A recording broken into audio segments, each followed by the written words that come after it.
Where we at, Matt? A factory. Oh. They make keyboards here, I guess.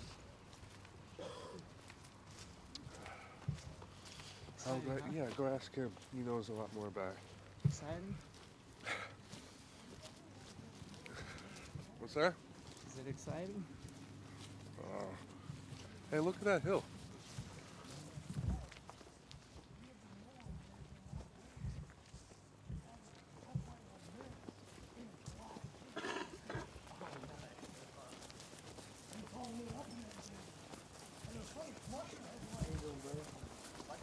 How's your rib?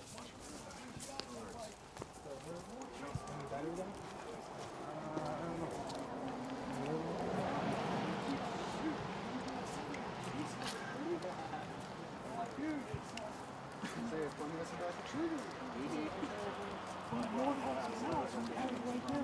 No fucking doubt. You know that.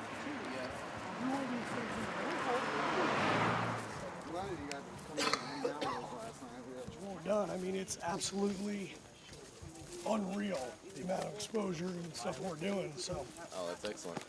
With the cameras, we're shooting a DVD. Yeah. God, this fucking air up here. We're shooting a DVD, but we also have something that we're beta testing right now called the Virtual Backstage Pass. Mm-hmm. What this is we have wireless connectivity with the bus. We are streaming the entire tour. The idea is to be able to do it 24 hours a day, 7 days a week. So if you got the pass, you're just on the bus wherever it happens to be? Yeah, exactly. It's literally a virtual backstage pass. Wow. So, you know, you can go in, log into our site, interact with other people, see the show, but if you sign up for the pass, when the cameras would normally shut off, you still see it. You know? And so, on the loop, what we have, you know, like Grundorf made our cases. We do a lot of stuff with Dean and a lot of other companies. We have all their sponsors right there in the chat room. So everybody's coming to see the video, sees the endorsements. But then we also run commercial loops. Mm-hmm. So we're actually heading one more dock up the way here. Okay. Yeah, this is a big old building. It used to be a textile mill back turn of the century. Oh wow. And so we've got like one. I like all the old East Coast buildings that are renovated for like technology. Yeah. Like did a project with a company in Boston that was it was an old wood mill, and they had the complete thing had been redesigned for this giant video streaming solution. This is back when Microsoft was just starting to create video streaming solutions in Windows, and they were one of the leaders. And it was this incredible building. It was like all made out of wood. It was like this giant wood mill, and you walk in, and the decor is like this giant, A-frame building, but you've got like servers and racks lining like one wall. It's just the coolest looking thing. Nice mix of the So you're starting to do it too. When you're talking, you're starting to breathe because of the air. What am I doing? You're starting to get a little bit out of breath from talking because the air is so thin. Oh, really? Yeah. I thought it was because All right, so here we are. This is our little chunk of the factory here. Beautiful. And absolutely every piece of Moog gear in the world gets made here. So you guys actually make everything? Oh yeah, absolutely. Make sure you get a sign of that. Units FU. Did you forget? No, of course not.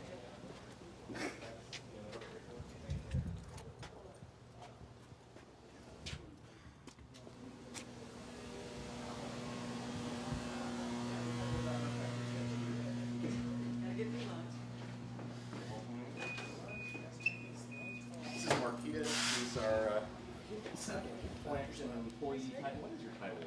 Production manager. Production manager. And this is Human Factors Lab and crew and friends. Welcome. Welcome. Have a nice day. This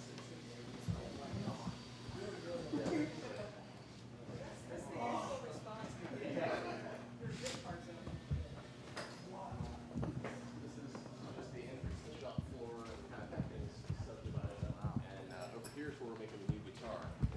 I don't know if you've heard about the Moog guitar.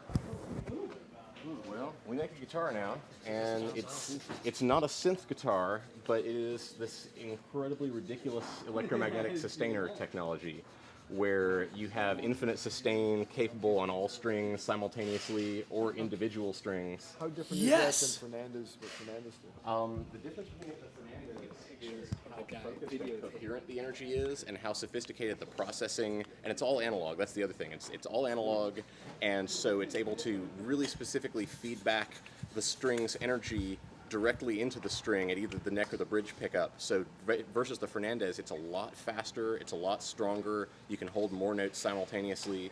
And the other thing is it will mute. It will apply inverted phase energy to the strings. So it's actually physically stopping the string from moving using this electromagnetic energy. Wow. So you can do this crazy muting.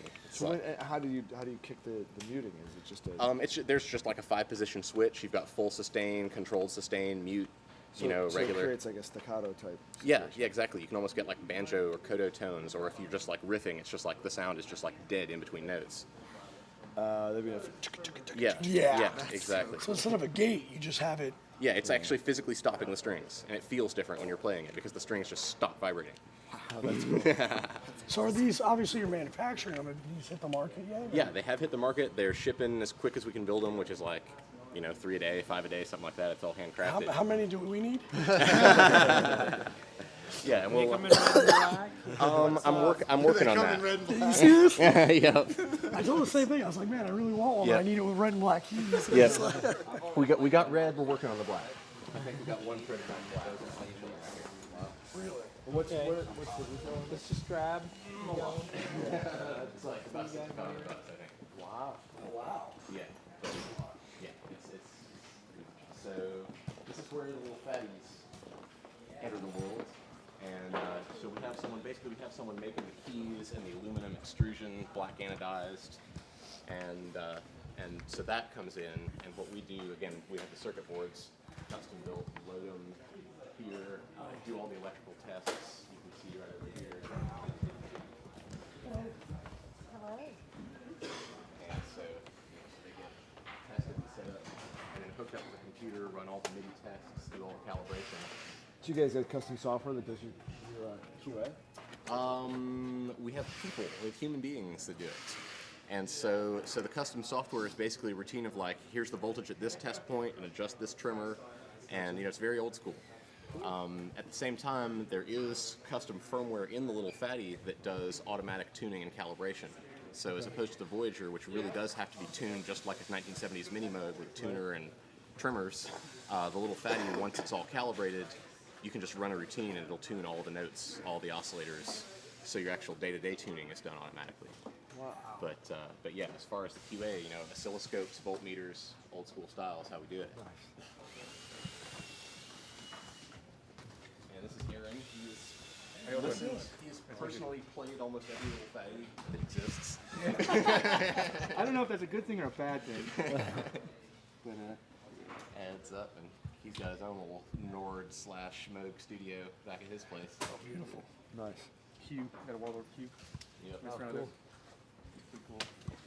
Yeah, so this isn't quite full up. It's a real sight when it's just like completely packed out with fatties. I notice a lot of them are turned on. Is that just a sort of a break in the circuits? Or just for Yeah, we do. ease It's of QA? well, no, it's a part of the process. We burn them all in for at least 24 hours before we do the final checkout. And so, if anything is likely to fail, that's when it'll do it. Although fail rate's been very, very low. We're doing well. Dive!